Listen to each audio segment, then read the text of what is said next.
I'm 36 and I'm single AF. Do I want to be Arab? Do I want to be religious? I think a lot of the time, most people do just follow the path because that's the path, you know? And that says so much about our fragility and our insecurities. Yeah. But I guess let's start with what growing up, Let's start with hi, Alya. Okay, hi. I'm so happy to see you. Hi. I was literally just saying, thank God we've got this podcast. Otherwise, you would not make time to see me. No, that's not true. It's true that I had the craziest day today, and then I have the craziest week. But then, other than that, like I would always make time to see my friend Alya, especially since our conversations are so good. We decided to make a podcast out of it.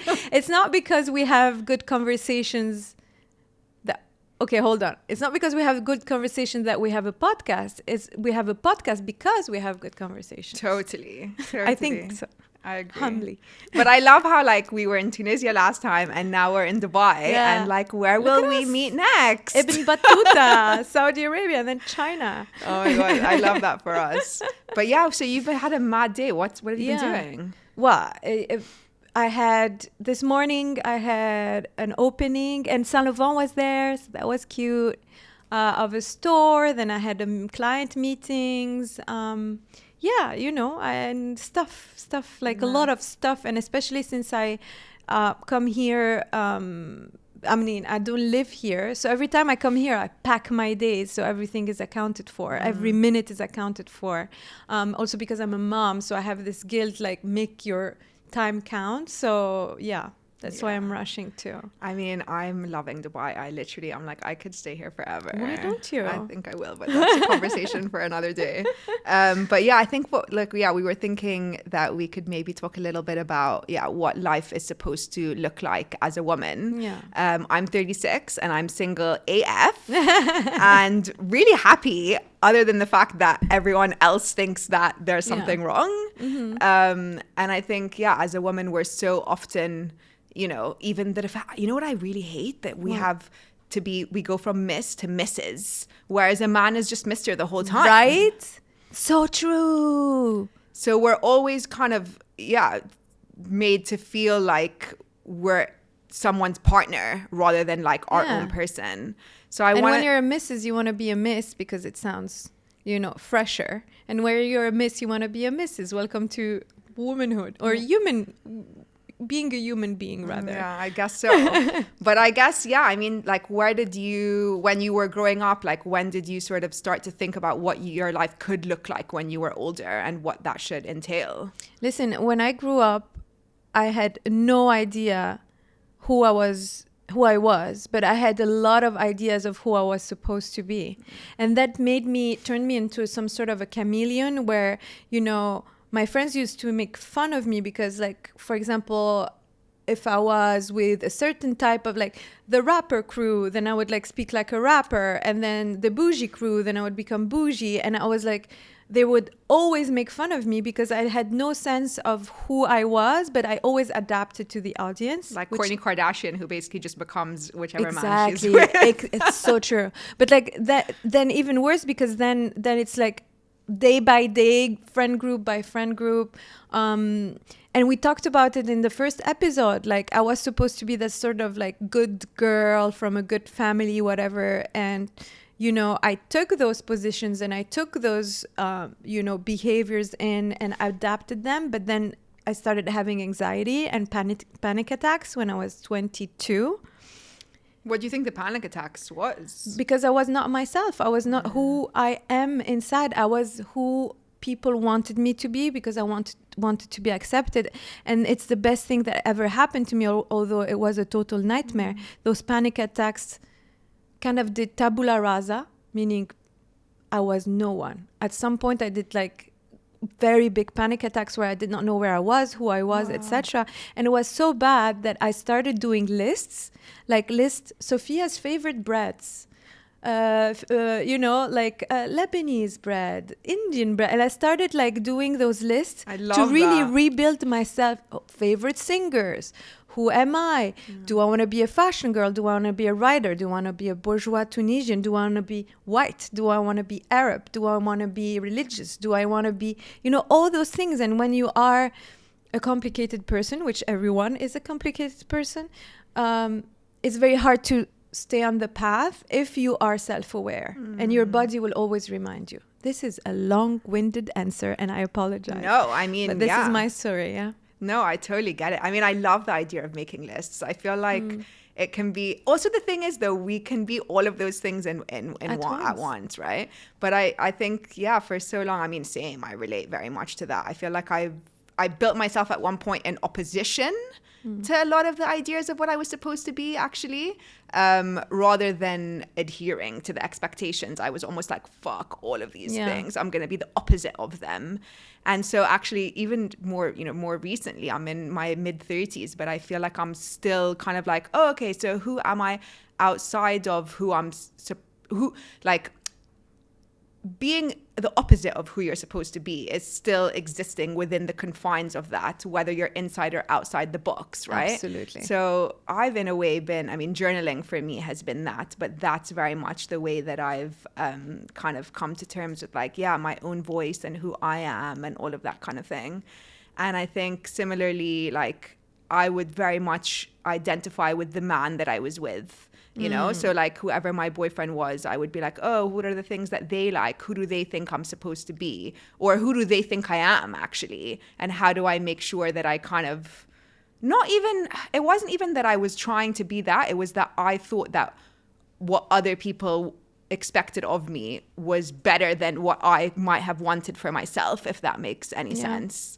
It's more understandable, It's because it's difficult for you to imagine someone taking you again in all your complexity, but going for the cliche girlfriend that you have been fed, images that you have been fed of the perfect girlfriend for this type of guy, and also he's not that type of guy and you're not that type of girl, you know what I mean? These shackles of perception totally is what will ruin us. Totally. But I think that so much of those expectations are so that you can be the good wife, right? Which I think is, across all cultures, we very much have this expectation, again, to be the missus and to be married and all of that kind of stuff. And finishing school back in the day, all of these things were essentially designed so that we could then grow up to be the good wife. So in terms of that kind of thing, was that something, did your mom, did your parents used to kind of be like, oh, when you're married, da-da-da, all of that kind of stuff? Or what was that like for you growing up? It's funny because my parents are very open-minded. I, as an opposite, was taking a very conservative route. So I was looking to marry a good guy from a good family with good income and be, so I had my plan. I was okay, so I'm going to be working in fashion, but then at 25, I'll get married, and at 28, I'll have a baby, which thankfully didn't happen, Where did that start for you, do you think? I don't know. It's reassuring to have rules, right? So that's the thing, is growing up is understanding that the people who are giving you rules actually are not sure that those rules are relevant or valid, that they themselves are lost on this rock, that is floating in space. So this is when you start realizing, oh no, everything that I have been taught, I now need to kind of confirm it from my own experiences. That's a very scary time. And so I was clinging onto those rules because this is how it's supposed to do, because it's very reassuring. But then you have your inner self coming out. But I wanna switch it back to you, because I'm married, I have 2 kids, so I'm living the, so cliche route. How did those expectations form for you, and how did you get rid of them, or are you still not rid of them? Do you carry some sort of an urgency to find someone? No, thank God. Thank God. I'm so great. I am grateful every day. I think part of it is because I don't really think that I want to have children. I mean, I reserve the right to change my mind, which I feel is important to always say. But I'm pretty sure that I really don't want to have kids. Okay. And so I think that buys me a lot of time, if you see what I mean. Like, my friends are freaking out and freezing their eggs, and, you know, the single ones, the coupled ones mostly have children already. I'm 36. So I'm like late, you know, especially as an Arab woman. You're ancient. Oh my God, I'm like way past my prime. I think for me, my parents never had a happy marriage. And I talk about this a lot, but I feel like I've really come from this lineage of women who have like abandoned themselves for love. And I'm actually working on a novel that I've been working on for a while. And it's, you know, very much touching on these kind of themes, which has been really illuminating for me, actually. But growing up, I was always like, why on earth would I want to get married? It didn't even make sense to me. What did it mean to you get married? Like, what would that entail? Well, for young Alya. Yeah, young Alya. I mean, I actually think I struggle to like remember how I used to feel. I struggle to remember a lot of my life, which is something to unpack with my therapist for sure.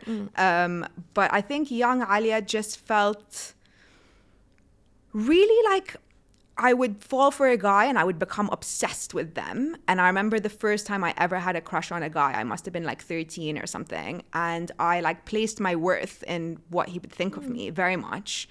And I used to have like loads of panic attacks when it came to like being in close proximity to a guy. And I wanted to like kiss him, but I was freaking out because I'm not supposed to want to kiss him, right? That's bad. Like, why should I have any desire to do that? Abe. And I remember we didn't kiss. I was obsessed with him. We were on holiday. He left back to America where he lived. I went back to London. And I spent like the whole year basically writing him letters that I never sent, but just were in my journal. How romantic. God, it wasn't though. It was more just like I had completely placed my worth basically in terms of what he would think of me and in terms of what he would think of me and if he wanted me or not. And so my whole life, actually, I've really been caught in between these two things where I've been like, every time I'm engaged with a man in any way, I become obsessed with them. But also, I hate this and I don't really believe in it and I don't really want it. And I think, it was almost like me trying to figure out, like, how can I, you know, stay true to myself, knowing what myself even is, while in relationship with a man. And that's been my big journey, actually, is like, how do I not lose myself when I'm with a man? Do you think, because you said that you come from a lineage of women who lost themselves within their relation, they drowned, you know, it was only negative. Why do you think you're doing the same, but at the same time you have this awareness that it's not what you're supposed to do? So there's a double bind here that is very interesting. Which is why I've been single for 10 years, because I've been like, I'm not going to be with anyone until I really get to the root of it, because I refuse to do that. And I have done it in the past in like shorter term relationships. And I've been like, there's absolutely no way that I'm going to live my life like that. At the same, and I really want to hear about you, like how you have managed to not lose yourself.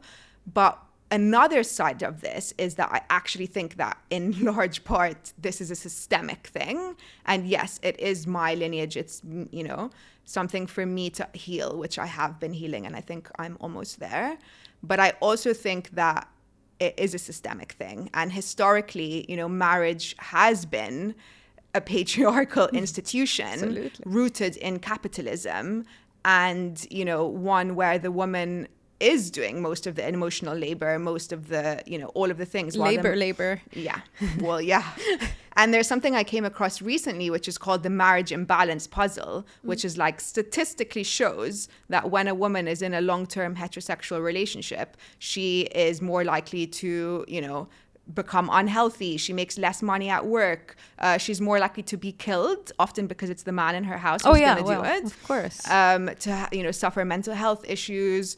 Whereas a man, when he's in a long-term heterosexual relationship, he makes more money at work. He's healthier because the woman's like, go to the doctor. Yeah. He's, you know, all of these things. So statistically speaking, every single aspect of a woman's quality of life decreases and every single aspect of a man's quality of life increases. Because we take a back seat and we give the front seat. And I remember you got so shocked when I told you that, but I got shocked when you told me that. when I told you that I believe that we are very much culprits in the patriarchal system. Like, honestly, like, not to sound like Kanye West, like, in the, you know the comparison that I'm trying to do. It's not that we were like passive and did not fight, but there is, at some point, being the mother of 2 guys, you know, there's this Oedipus thing that is undeniable. We raise the men to be like that. We kind of like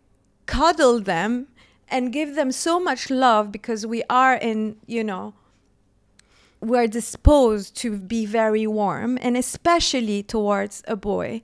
And we are so powerful, so much more powerful. We live longer, we're healthier, we bear life, we withstand pain, we can multitask. Like, in a world where there is wheels to your luggage, so that physical task is not like the most imperative thing. I was like, where is she going there?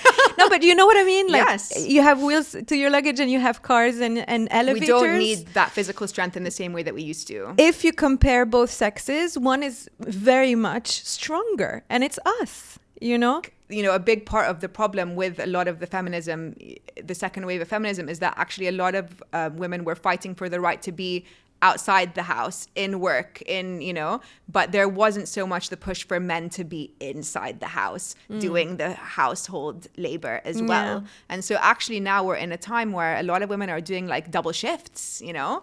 Hello, this is my huge problem. I am a businesswoman. I am busy. I am as busy as my husband, if not more. Plus, I have the unspoken rules that I have to take care of most of the things. Alhamdulillah, I'm privileged, not the house chores, but the kids, anything kid related, really. And that's a double whammy where maybe I'm going to be controversial here. And I tell my husband, I need a salary, man. Oh my God, absolutely. I contribute more to whatever this is happening. I make my own money, etc. I have no problem. It's a job. Yeah. I actually saw a woman on TikTok I'm obsessed with, and she broke down like thing by thing how much she wants her husband to pay. She's like, I pick up my kids from school, that's $200. There you go. I wash the laundry, that's another $300 per week, please. And she like has tallied up this whole thing. There's even the physical pain that I went through with 2 pregnancies. He could never repay me. Like, he can buy any push presents he wants, and I encourage the push presents. But this debt, if we are in a transactional, like, economical system, which we are, which we could be, he owes me so much. You know? Yeah, but also, like, because again, and this goes back to the marriage imbalance puzzle, because of the labor that women do in the home, it frees up men to go to work and focus on that and earn more, right? Yeah, but now we do both. Double shift. Exactly. Double shift. So knowing that, I don't want to go into like your kind of stuff, which is divine feminine power. Like, I'm not that kind of girl. That's more your vibe. But when you know that, and you kind of like give the front seat, and I'm talking about ancient civilizations, where you had like empresses and Hatshepsut in Egypt and Wujetian in China, etc. Then Catherine the Great and Elizabeth and Victoria and all of those, you know, amazing rulers. They, you know, are one of the few women who were like, you know what, I'm going to take that seat, and I have the power to take that seat. But if more women did it, allowed themselves to do it, you know. Yeah, but the patriarchy is strong, babe. It's strong. I know it's strong. Like, for most of history, we weren't allowed to open our own bank accounts. We weren't allowed to get our own houses. We weren't allowed to work. Because we made the guy believe that he was great. And that's why what you unconsciously do when you morph into who, you know, the person you date supposedly wants you to be. You take the back seat out of love. And when you are raised from a super young age to believe in Prince Charming and to believe in all of these things, it's going to save you. Well, like, there's more single women than there ever have been in history, right? So answer that. All my most beautiful, most talented, and most intelligent girlfriends are single. Yeah. I'm not saying that the ones that are married are less than, but they have less of that spark. You know what I mean? They are maybe less strong. I was very lucky to find someone that likes strong women. I'm one of the few. And you were asking, how did you not lose yourself? Yeah. Because I lost myself. So I told you I had such anxiety and panic disorder that I still have, that I forgot who I was. So when you find yourself and you meet a guy, and I met Lucio, and I said to him, Habibi, this is who I am. You take or you leave. This is my plan in the next 10 years. On board, off board. I love that. You know, and I'm very, very self-assertive, and I know exactly who I am, but it came with time. And how do you raise your sons to like not be that then? It's so tough. Pink. Oh, I don't like pink. Pink is for girls. And I'm like, but Papa's favorite color is pink. You know, we try, for example, Lucio pretends that he loses at football, you know, so although he can beat me any day, but you know, we try to undo those things. The gender stereotypes. But school is really tough to beat, because they are still very much pink is for girls, makeup is That's the thing. And I think those are the building blocks, but then that stems to so many other things, right? Who's supposed to be doing what in the house? Who's supposed to be like the strong one? Who's supposed to be the worker? Who's supposed to be the, you know? So yeah, it's a whole minefield. You know, I just got to think, maybe my friends who are married, and me included, are more palatable in their freedom. You know what I mean? No. Because I kind of manage to be a nurturer for my husband. You know what I mean? Like, I didn't come, I came as maybe a soft version of a super free crazy woman. You know what I mean? Yeah. And maybe like I still am wondering, you are single because you want to be, but like most of my girlfriends are like, where is the guy? And I'm like, this guy cannot handle you, basically. I mean, the thing is, I'm now becoming open to dating again. I've been like, just focusing on myself for a while. And I definitely do feel like when I go on dates and stuff, like the men are not worthy. Yeah, I agree. I was trying to find like a softer word. I agree. They're not, you know, and like, again, I'm open, but they're not. And actually, there was an article that went viral on British Vogue, which I'm obsessed with, which is like, is having a boyfriend embarrassing now? Yeah. And I think, you know, in a way, it's a bit of a humiliation ritual because you never know, like, what are they going to do? How are they going to behave? And how is that going to reflect on you? Mm-hmm.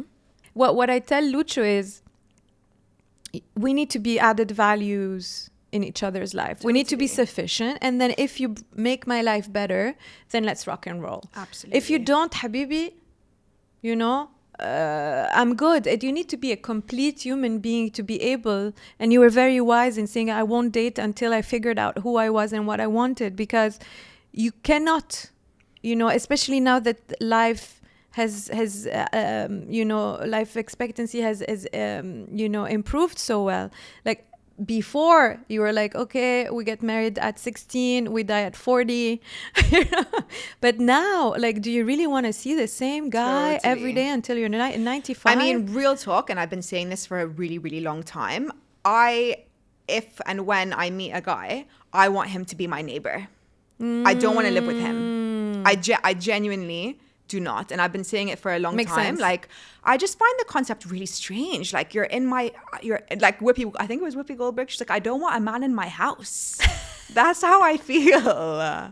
Like, I don't want a man in my house. And I think part of it actually is maybe because I'm a writer, because I actually really cherish silence and time to think and time to sit and like write and create and stuff. And if there's someone else there, whoever it is, it's really difficult, you know, because there's a noise, and then there's like a, you know, someone speaks to you, and you know, gaze, the expectation. Again. I have Sofia time, which is something in my house. So 2 boys and Lucio are not allowed to talk to me when I say it's Sofia time. Oh my God, I'm Do not talk to me. Yeah. honestly, because how often, how long, what every is it? day for a very long time, How because many I'm hours? tired. I have the mental load. I have the kids. Every time something's wrong, Mama. Every time something is great, Papa. Come on, man. Yeah. You know what I mean? I have to. Lucio would not know like which medication to give the kids. Like, so that's why I fit a bit into those stereotypes.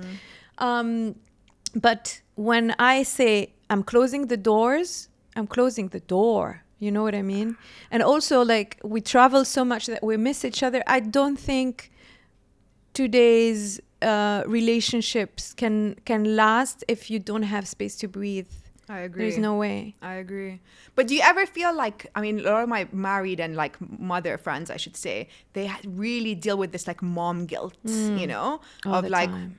yeah, tell me about that. Someone told me you're gonna be a bad mom at least once a day. Wow. And it was so reassuring, like really? She's like, yeah, you're gonna yell. You're not gonna give them the right food because you're gonna be like, khalas, take the snack. Take the harbo and shut up. Yeah, exactly.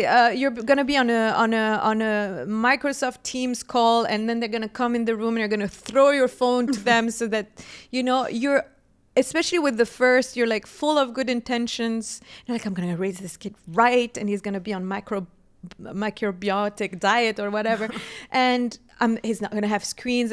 No, you're gonna be a bad mom at least once a day. But the most important thing is that you try, and you lead with your values, and you really. I communicate with my kids as intelligent human beings. You know what I mean? And I keep the door open to any How sorts old are of your kids again? So Laith is 8 and Zayn is 5. Okay, so they're like little humans now, which They I guess are. must make it a bit easier / harder, perhaps. I prefer little humans than babies. So Yeah. you have two types of people who really like babies. I'm not a baby person because I'm like, why are you crying?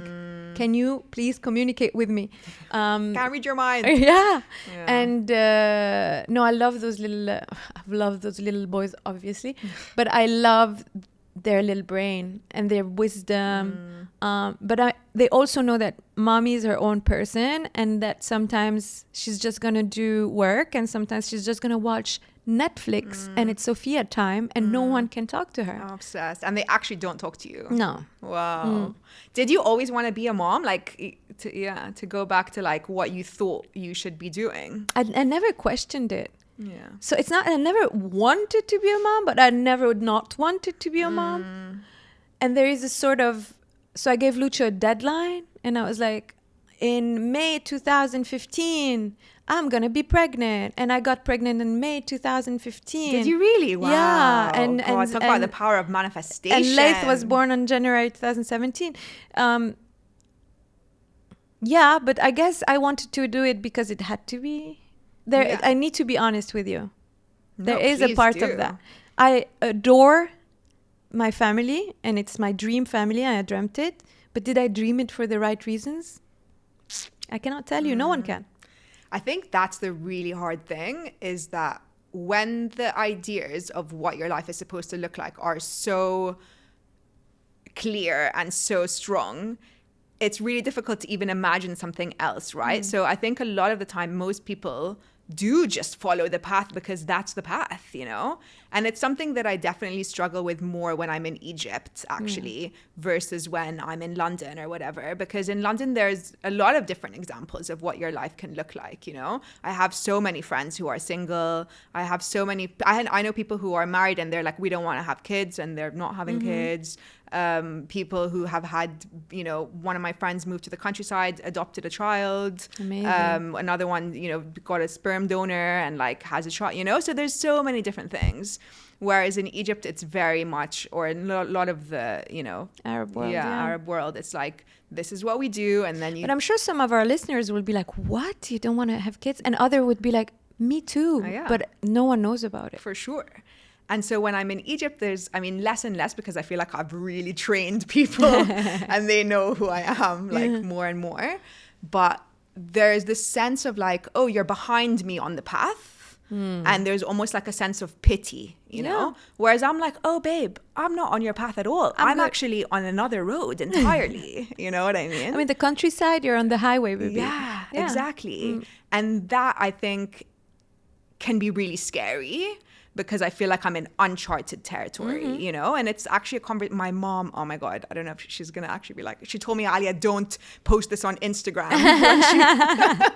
But she, a few months ago, so I'm working on a book and, you know, it takes me weeks and months, I disappear and I'm in my little cave, which I love so much, but I'm really in the cave and I'm writing and I'm not so much in the world in those times. And she said to me recently, oh, Alya, like, your life is passing you by. And it actually upset me for a few weeks because I'm so happy and I'm really doing this thing. And then I would be like, is my life just passing me by? You know? And then I was like, no, but this is my life. And it's not like my life is only when there's a man in it. Exactly. My life is only when there's a child in it. It's only when it's recognizable to you. Or does this also count as a life? Right? Exactly. And I think that's what can be quite difficult is, again, like the outside world really has this expectation that you're almost like in a waiting room until you have a ring on your finger. Whereas alhamdulillah, like I really do feel like I have a whole life, you know? But I think that's the challenge for me. For sure. But you have to have compassion for the people who use those predefined routes, again, to reassure them. You know, someone who goes back to the playbook of life and be like, oh, but it's supposed to be like this and this and this. And because I love you, Alya, and because I get so reassured by that path, which, by the way, might not even be true, but consciously they feel reassured. Maybe unconsciously they feel like completely betrayed by that path. But they're like, since I love you, I recommend this path. And there's some sort of proselytism with that, you know? 100%. And this is 5,000 years of civilization that is guiding you through a path of communautarism, of individuality being repressed, and people like you are charting new territories. And for a while, you're gonna have to defend your point of view until it becomes the norm. Totally. You know, and this is what you see in Egypt, the two temporalities of Egypt being resistant to you taking another path. It's fear. And the postmodernism of the Western world that has many, many flaws. And I'm the first one to stand and voice them out, but at least has a bit more acceptance when it comes to unconventional routes. Totally. Because the thing is, I don't believe that this is like a Western versus an Eastern point of view, you know what I mean, at all. And I think that's also a big part of it. Like, even to talk about feminism, there's this idea that feminism has been like imported from the West. No, you know, it's very much alive and well within all cultures because there has been a need to resist in all cultures for all of time, right? So it's even explaining that, like, no, I'm not just like, because I live in London, lost my mind. Like, you know, this is true to me. No, but also feminism has, and the new wave of feminism really understood that when the first wave of Gloria Steinem and Simone de Beauvoir and all of that, they had a universalist feminism, which universalism is a capitalistic, imperialistic tool. Now the new wave of feminists were like, Habibi, be your own kind of cultural feminist within your own context, totally. You know? So it's very important that, you know, and I always say, I will defend the right of women to wear the hijab and the right of women to remove the hijab. Totally. I wanted to ask you, when you realized you didn't want to have children, and when you stopped, when you said, okay, I don't need to follow whatever guidelines as a good Egyptian woman, you know? I mean, I have never aspired to be a good Egyptian woman. Again, like I said, I was opposite. Growing up, I mean, I think, again, the difficult thing is I always felt that I didn't want to have children. Like, wow. I remember we'd be on the beach in Sahel, and like my best friend my oldest and best friend, she would be playing with the kid. Like we'd be like 8, you know, and she'd be like, I want to babysit. And she'd be like playing with the kids, and I'd be like, I really don't, you know. But I felt like there was something deeply wrong with me that I didn't want that. Like, and it was always the idea of, oh, you'll get older and you'll change your mind, you know. And I thought that maybe I would. I thought maybe I'll get older and it will just happen, because that's what everyone does, right? Is there even another option, right? And it hasn't changed. And the thing is, I do want to say, like, obviously I do like children, like. Obviously, disclaimer, I'm not a monster. Which is that's funny too, that I feel the need to say that, right? Because womanhood is so associated with caregiving that if I don't want that, I must be, oh my God, like what's wrong, right? And I just came across someone said something that said, you know, I'm sure I would, if I was to become a mother, I'm sure I would love my children, but I would hate my life. Oh, that's so sad. That's kind of how I feel. If you hate your life, you're going to have unhappy kids. So better not have them. Exactly. Better not have them.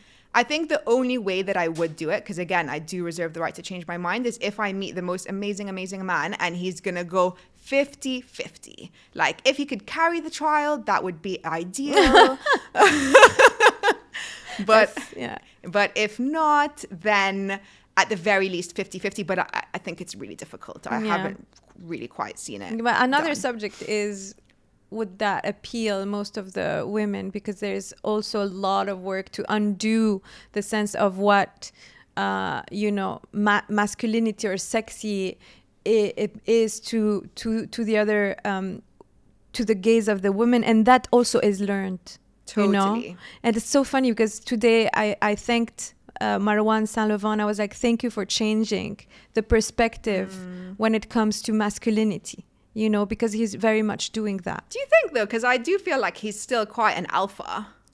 The way he dances and like his little tank tops, and he's very much like, no, he's very different than your you know, imagined stereotypical you know, Arab pop star. No, it's you true. know what I mean? It's true. You're right. He's soft. He has a softness. He has like a feminine side that he embraces. That's how I feel. You're right. You're right. And you're definitely right. Like, I do feel like we mostly are attracted to quite toxic men. We need to do a lot of unlearning about what a man even is, because I do think that a lot of the time, you know, I've been on dates where I'm like, he's too nice. What the hell does that mean? Hello, me too. I broke up with my husband 2 times because he was too nice. Wow. That's insane. Insane. And that says so much about our fragility and our, you know, and our insecurities.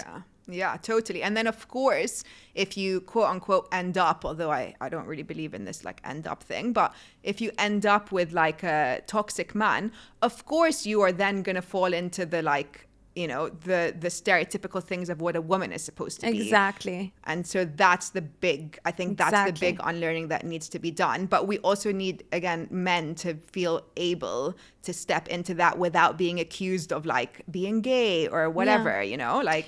But they would need to revoke their privilege, which is something that is very, very hard to do. You know what I mean? It's like asking people to pay more taxes. Tell me more about why you think that being an alpha male gives them privilege and what they would need to revoke. My question is, like, them not being the quote unquote alpha. The winner. Them not being the winner at this game. You know, sharing the burden, doing the stuff that they don't want to do, changing diapers, you know. And on the other hand, we have to give it to them. There's a real identity crisis when it comes to men, and I'd love to have like maybe our first guest and talk about this with them. Because that's what I was about to say. I feel like we're in a real kind of turning point where women, because we've been the oppressed group for so long, have kind of been like unpicking and unpacking a lot of these things, right? Who can we be as women? What are the other versions of ourselves that we can be? Whereas men, because they've always been, you know, the ones who benefit from the way the status quo are like, oh yeah, everything's fine. Yeah, we love it here. Exactly. But okay, so to finish, perhaps, what does a good life look like to you now? Not hurting anyone. But in terms of... And being, you know, you know what a good life is? A good life is when you heal your inner child and you have fun as if you were a child. So you have the wisdom of time that has passed on you. However, the spark of being adventurous and dreaming and full of hope and playing, literally playing, subsides. I think that's a good life. I love that. I think for me, it's one where, you know, I'm really choosing consciously. And where my inside and my outside aligns. Yeah. Whatever that looks like, whoever's with me on the journey or not. Whoever likes it or not, baby. Yeah. That is the most important recipe to a healthy relationship, is to not care with yourself and with others, not care about what other people say. We're all suffering. We all have no idea what to do. That's the truth. Yeah. I love that. Oh, I cannot wait to record another one. I know. Well, thanks for tuning in. For episode 3. And by the way, if they want to suggest any, you know, topic that they would like us to kiki about with no preparation. Yeah, we're ready. We're ready to chat some shit. Thank you, Habibti. Peace out. Bye.